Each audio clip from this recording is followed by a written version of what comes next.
Em 2026, Varginha voltou ao noticiário, como se 1996 nunca tivesse acabado. Série nova, memorial reativado e documento oficial recolocaram o caso no centro. Só que o choque real não está no alienígena. Está no fato de o Brasil ainda não ter decidido o que viu ali.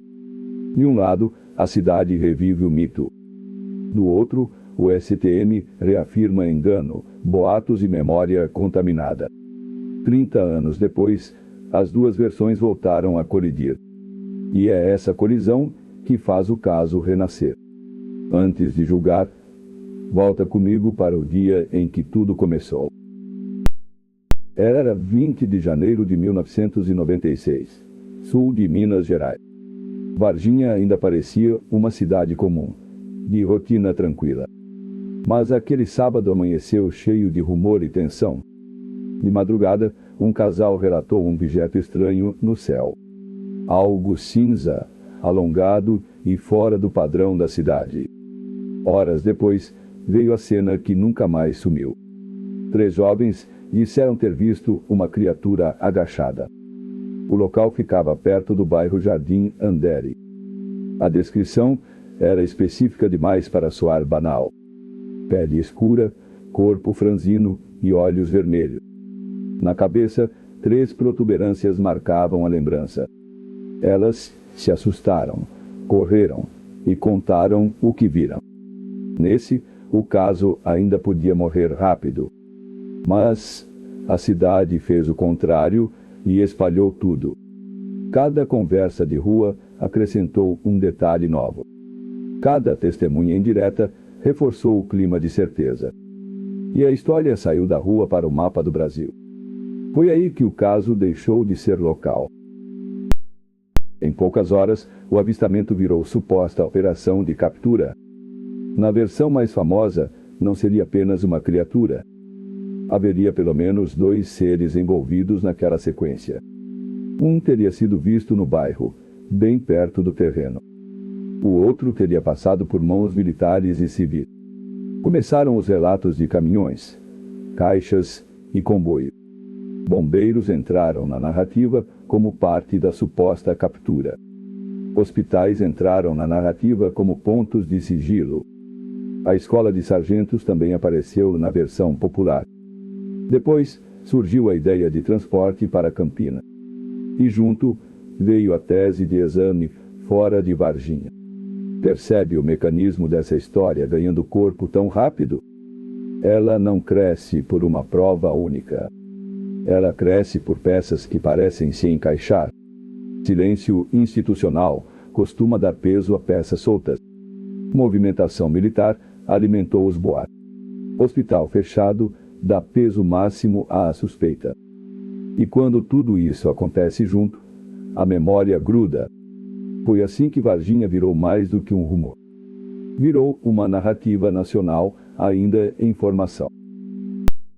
A imprensa de 1996 tratou o caso com enorme apetite.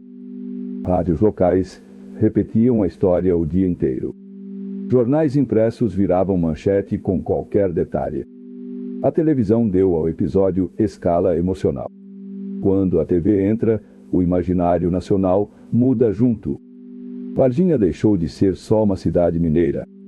Passou a ser o lugar brasileiro do impossível. Esse salto explica muito do que vem depois. O caso virou memória coletiva antes de virar arquivo. E memória coletiva não se desfaz com facilidade. Ela se alimenta de repetição, emoção e lacuna. Quanto mais o país repete, mais a cena parece real. Mesmo para quem nunca esteve em Varginha.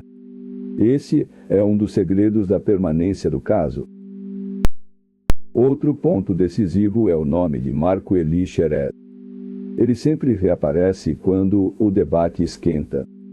Na versão ufológica, houve contato direto com uma criatura. Nessa versão, depois veio uma infecção fatal. Para quem acredita, esse elo emocional é central. Para quem duvida, o elo nunca foi provado. E aí nasce a fricção mais poderosa do caso. Uma morte real entra numa narrativa ainda sem prova. Isso aumenta demais o peso emocional de tudo. Com o passar dos anos, esse ponto ganha aura quase sagrada. E casos com aura sagrada raramente perdem força. Eles apenas trocam de público a cada geração. Agora vem a camada que muita gente evita. A camada oficial, registrada e arquivada pelo Estado. Em 1997, o inquérito foi arquivado. E o STM mantém esse material disponível. A conclusão oficial é clara e nada romântica. Não há evidência concreta de extraterrestres em Varginha. Na leitura institucional, o caso nasceu de engano. Também nasceu de interpretações equivocadas e boatos encadeados. A explicação central aponta para um homem conhecido na cidade. Um morador com transtornos mentais, visto agachado com frequência. Segundo o IPM, os caminhões do Exército eram rotina. Deslocamento normal de viaturas, não operação secreta. Militares ouvidos formalmente negaram captura e transporte de criaturas. Bombeiros também não deixaram registro extraordinário daquele dia. Nem a polícia apresentou prova de recolhimento incomum. No papel, a hipótese alienígena cai aqui. É por isso que o STN fala em engano e boato. Só que papel oficial não dissolve a atmosfera social. Ele resolve a papelada, mas não resolve a memória. E a memória de 1996 continuou aberta. Principalmente porque a explicação parece simples demais para muitos. Quanto maior o mito, mais banal soa o desmonte. É nesse choque que a dúvida sobrevive. E foi nesse choque que 2026 encostou de novo. Para muita gente, um homem agachado não basta. Não basta para explicar o medo das meninas. Não basta para explicar os relatos paralelos. Não basta para explicar o silêncio das instituições. Para os céticos, acontece o oposto. Quanto mais peças surgem, mais o exagero coletivo aparece. Cidade pequena amplifica rumor com uma velocidade absurda. Hospital, exército e TV fazem o resto. Uma morte real entra no enredo e dá dramaticidade. Décadas depois, tudo parece ter nascido conectado. Mesmo quando essa conexão nunca foi provada de verdade. É assim que um caso fraco em prova fica forte.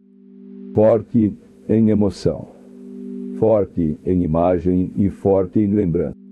Por isso, ficou quase impossível encerrar o caso.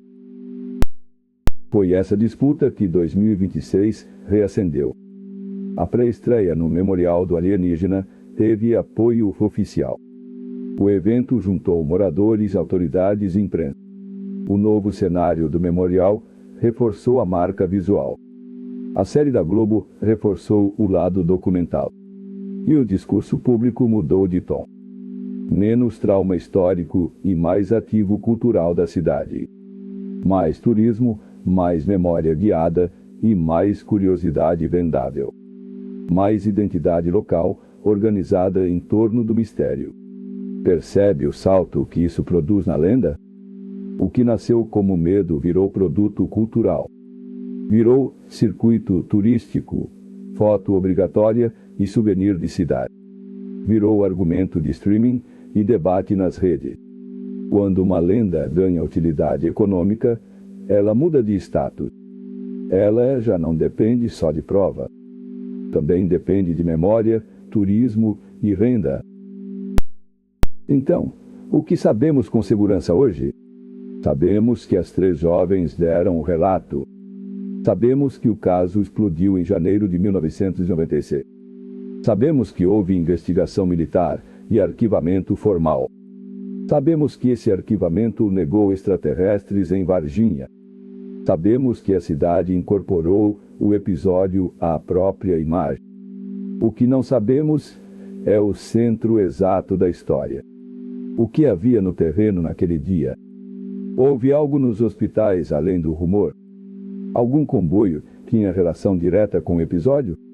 Os relatos tardios preservam memória real ou memória contaminada? E são essas perguntas que mantêm o caso em pé. Varginha aceita duas leituras ao mesmo tempo. Para uns, é o maior mistério ufológico do Brasil. Para outros, é o melhor retrato de pânico narrativo. Talvez as duas coisas convivam em graus diferentes. Um evento pequeno, uma reação gigantesca e 30 anos de eco. No fim, o mistério escapou de 1996. Ele ficou preso no que o Brasil fez com 1996. E é por isso que Varginha ainda nos prende? Se esse mergulho te prendeu, deixa o like e se inscreve. E comenta qual mistério brasileiro eu devo destrinchar no próximo frase.